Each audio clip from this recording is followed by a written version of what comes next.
What is up, everybody? Welcome to a new episode of Talking Tunes with Sean.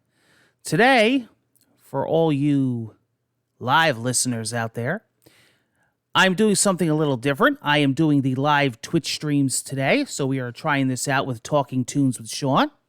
For those of you watching on YouTube, this will not affect you, but I am, as of the recording of this video, live right now, streaming this. And we are going to be doing some various topics today. There's not just any topic today. Talking Tunes, I usually do a specific topic, and I talk about a band or a concert or an album. Today, we're just going to be going off the record. I got some viewer questions. I got some live viewer feed here from some people that want me to cover some stuff and some stuff off my head that I want to cover. And we're going to see where it goes, and we're just going to talk tunes. It's a chill live chat, live stream. We're going to see, maybe we'll continue it this way in the future if I don't have any specific topics to talk about on Talking Tunes with Sean. But this is my all music chit-chat show where we just talk about concerts, we talk about music, records, whatever comes up. And with the live show, I'm able to bring stuff right in.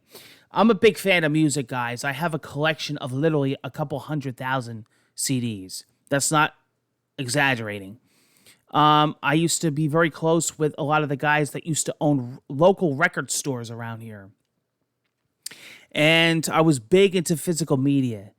Now, that's gotten less and less through the years with the whole iTunes and digital and MP3s and all that. I do a lot of that also. I have hard drives full, but I still collect physical. And even vinyl, special edition vinyl, special edition cassettes, but I'm still big into CDs, and I do collect them for fun.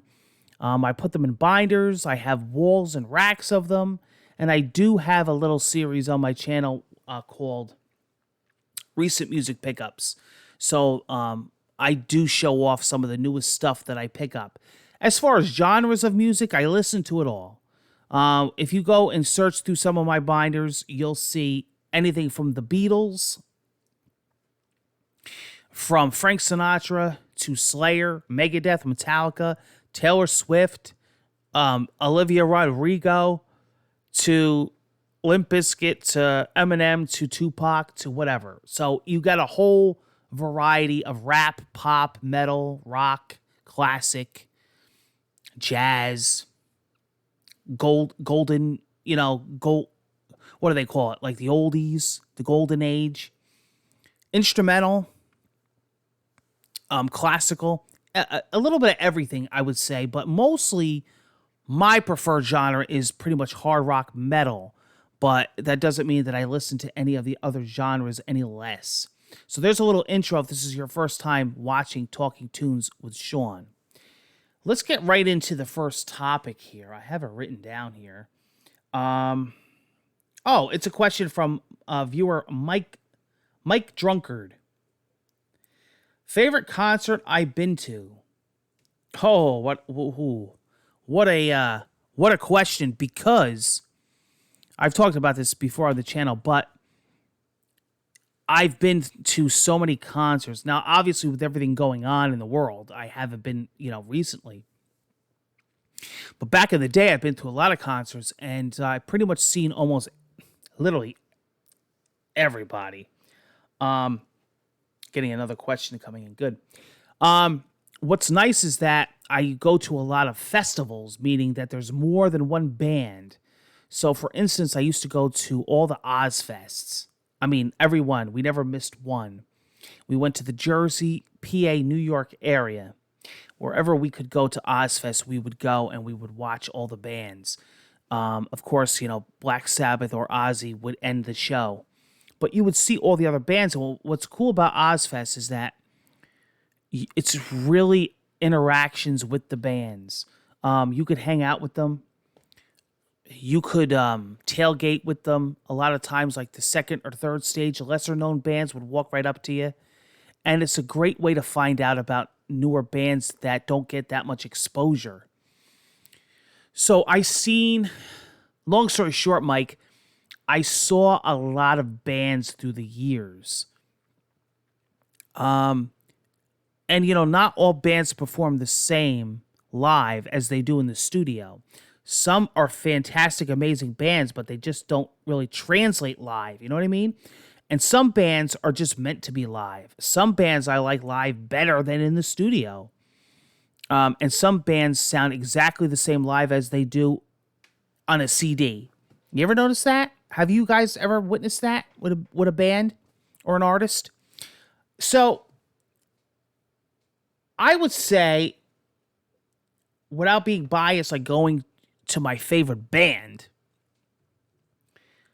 my favorite concert I've been to has to be the Marilyn Manson shows. Because um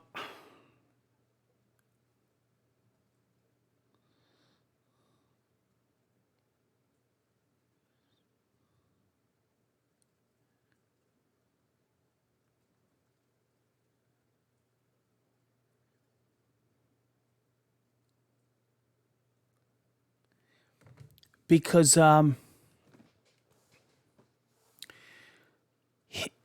even aside from the music or the artist himself, it's the show.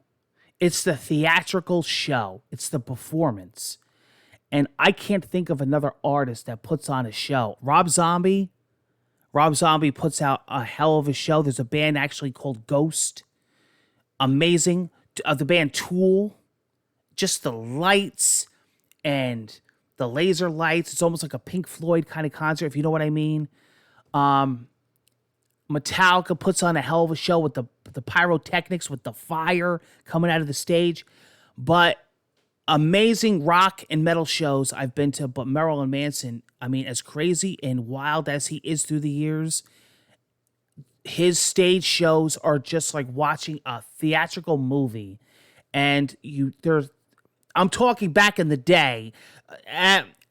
As he got older and through the years, he mellowed out and he kind of toned down his stage shows. But I'm talking in his prime, I would say through like Antichrist Superstar through Mechanical Animals, he was untouchable. Untouchable, really. I mean, honestly, and I'll always say that. And if anybody ever asks me what was the most amazing performance or live show that you've ever been to, I always tell them Manson, because he's just he owned the stage, basically. He owned the stage. He knew how to own the stage. Talk about Limp Bizkit. So Freddie D is back. He's got a brand new look, and they are sounding great. Just watched a live concert of theirs from just a few weeks ago. I think it was actually one of the last ones before they canceled their tour due to COVID. And being a little bit more cautious for their fans. But I did see the last show they put on. They're sounding great. They played a snippet of a new song at the end. Freddie D is back. He's got that new look. It's working for him, I think. Wes Borland sounded great. Sam Rivers, DJ Lethal. John Otto was not there, the drummer. The band is sounding great. I'm a big fan of Limp Bizkit. I saw Limp Bizkit around 8 times live. I was one of the people that used to listen to Limp Bizkit back in the day before they were known. When $3 Bill Y'all came out, I was already a fanatic. I remember seeing them in the early Family Values tour with Korn. Korn brought them around, made them big. Limp Bizkit, I remember when Faith first hit the MTV with their video. Awesome band, and I'm glad they're back and they're sounding good, and I can't wait to hear new music. Hey, where the heck is Stampede of the Disco Elephants, right? That album is like the Chinese Democracy of the new era. Album of the year so far. Dude. That is a toughie. That is a toughie.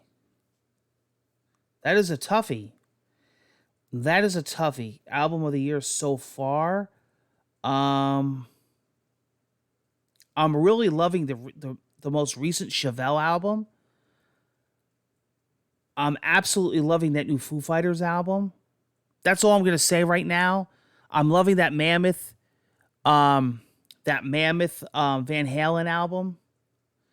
Wolfgang Van Halen. Greta Van Fleet had a great album this year. Rob Zombies. I'm loving Rob Zombies, like I said. Trivium just came out with a real banger of an album. I don't know yet. I gotta think. I gotta think. It's nowhere near the end of the year yet, but I definitely got some that are, that are making it to the top. Carl Becker. Who would you like to see live that you haven't already? And I always say this, for whatever reason, Seven Dust. I have not seen Seven Dust live yet. And Nonpoint. Two of my favorite bands, too. Whatever reason, they're the bands that I miss. I mean, I've seen them on TV, on DVDs, on home video, but not actually in person. Metallica talk. Yeah. So, Metallica. They are coming out with a remastered version of the Black Album, one of the most iconic albums in history.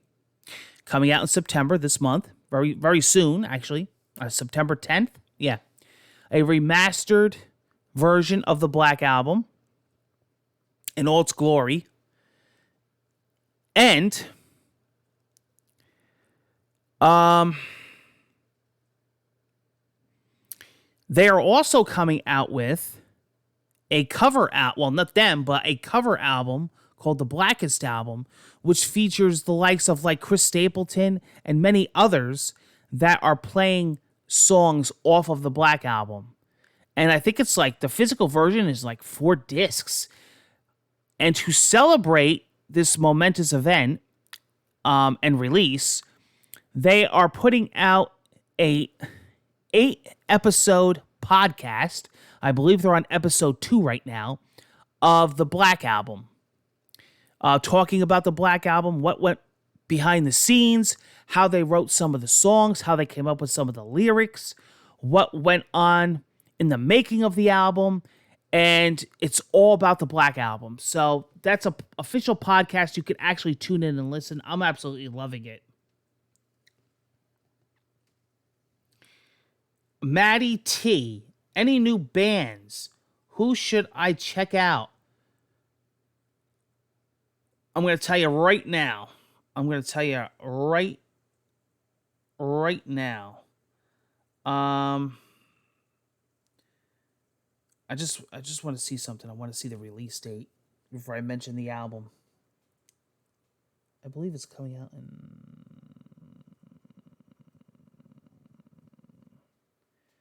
It's coming out in October. The band that you should check out that I've been really obsessed with, that I've recently come across, is Ice9 Kills. And they are another very theatrical, horror-type band. Very industrial. They have a lot of influences from other bands. I hear a lot of bands' influences in their music. But they put on some amazing, creepy music videos. They're very catchy. Ice9 Kills, they're coming out with their new album in October. Perfect timing. They have been on my radar for a long time, and I have been really, really replaying their music and their videos on repeat on YouTube. One of the bands that I've really, really been obsessed with lately. Ice9 Kills, if you haven't checked them out. If you're into that kind of music. Avenged Sevenfold, 9 Inch Nails, Trivium, Bullet for My Valentine. They got a lot of influence from a lot of bands, but they're really good. And they're actually friends with Jacoby Shaddix from Papa Roach. He's actually in one of their music videos. Another good band. Taylor Swift talk. Yeah, she's remastering all her albums. She's re-recording them, so she owns the rights to her masters. That's like what she's doing now. The next one is the Red Album, and that's coming out in November, and it's one of my favorite Swift albums. I know the Swifties are really anticipating that release. Adorbee's comment, and she wrote here... Oh, actually, she wrote 2 things. Let me read them. Let me read both things that she said. She says, I like soft music, sometimes pop music. So do I. Um, they're both really good genres of music, and I do have a ton of those genres in my collection that I go back to from time to time, especially when I'm chilling and I want to concentrate and I don't want nothing crazy playing in my head, and I'm, maybe I'm working on a project, or or photography. I'm working on Photoshop and I'm doing some photo edit. I got some chill pop and some chill soft music playing in the background. That's always a good thing. And then she says here, my favorite song is Everything by Lifehouse. Great band. Um, really great band. I used to listen to a lot of Lifehouse. And they got some great songs, some catchy songs. I sang Lifehouse. I sing a lot of Lifehouse. If you go on my Spule, matter of fact, if you go on my Singing with Sean playlist on my YouTube channel, there might be a couple Lifehouse songs on there. You might want to check that out.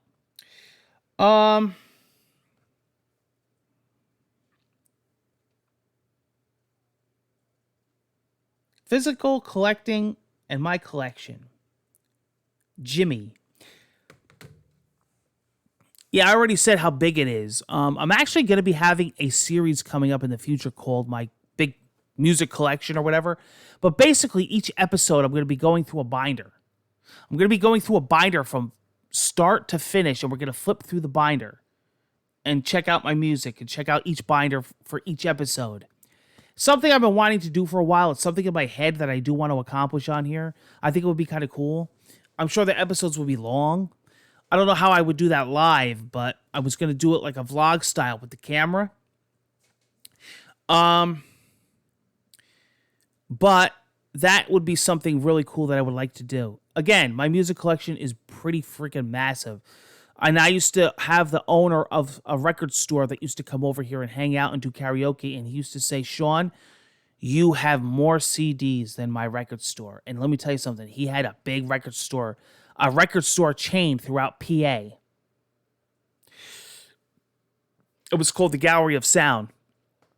And the workers and kids that used to work there would know me so good that every Tuesday on release date, they would have the stack of new releases on the side ready for me. So when I would walk in, I wouldn't even have to say anything. They would just, be there for me.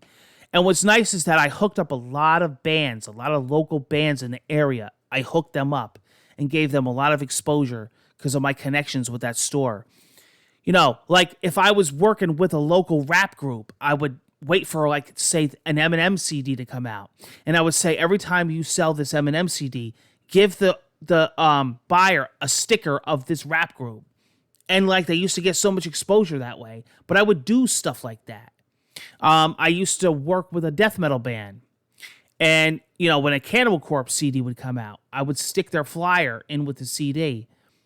I used to do stuff like that. And the guys were so cool at the store, they would let me do that. So I used to help a lot of bands out. I used to give a lot of bands exposure. I used to manage a lot of bands, a lot of local bands, a lot of local artists in the area. But those record stores really helped that out, and pretty cool. Last but not least, I want to talk about this one topic, and I do want to sign off on it. The band Fuel, okay?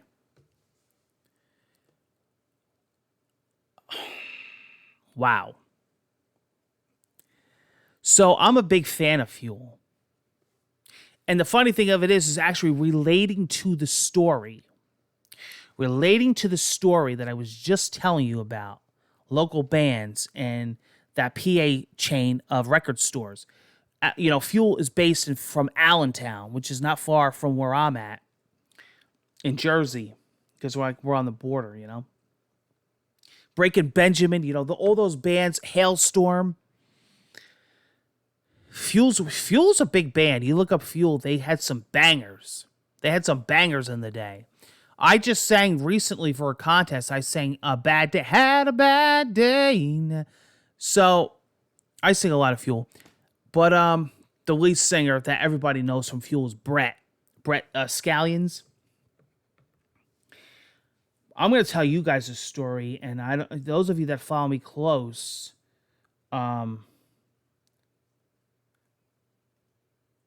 that follow me close on social media, especially my Twitter, will know this already. Okay?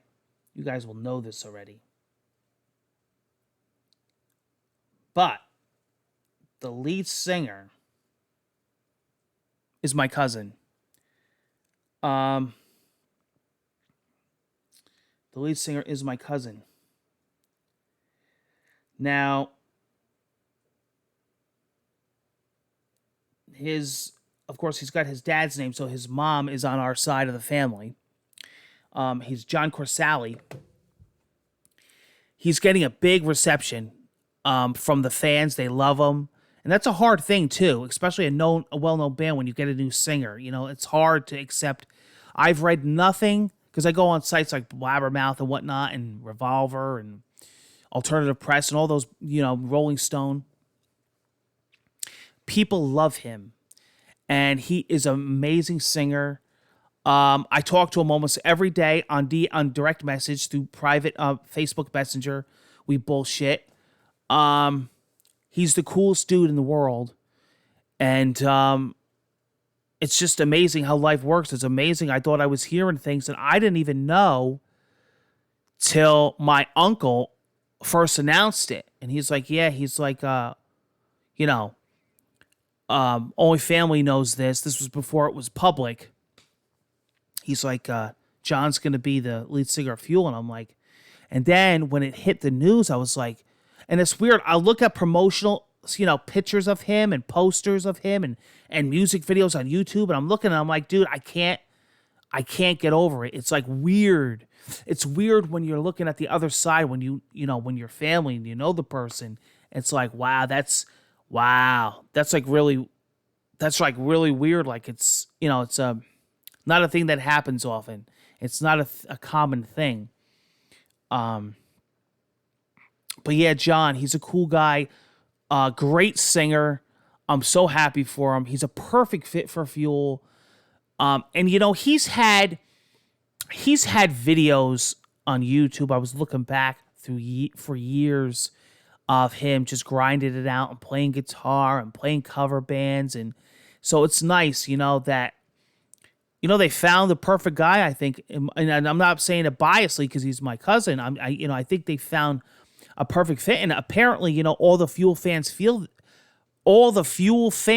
this way and are really, enjoying what he's bringing to the table. And I was talking to him the other night, and he said, being a longtime Fuel fan, what do you think? And I said, well, you're bringing something new, which is good. It's not, like the same old stale kind of, vibes. You're bringing something new, something modern, but you still have that classic Fuel vibe. It's like, how many times has a band changed, even with the original band members? But especially with new band members, how many times has a band changed so dramatically that you can't even associate the band with the band name, that it's the same band? Whereas this, he's given the band new life, but at the same time, you still know it's them. Whereas if you heard them, you would say, oh yeah, that's Fuel. That's a good Fuel song. They got a couple singles out now, and I told him everyone gets better and better. And you could tell, man, when you look at him, he's a Murray. Go take a look at him and tell me I see a lot of features in him, dude. He's a Murray all the way. I could see it. Yeah, he's got a couple of music videos out there with Fuel, and he's sending me stuff like behind the scenes, like working a rehearsal. They just got, they got an amazing lineup with producers and sound engineers, and they just played Mohegan Sun. Really cool stuff. It's really an honor, and it's awesome to have that in the family. But then again, I'm also related to the singer Anne Murray.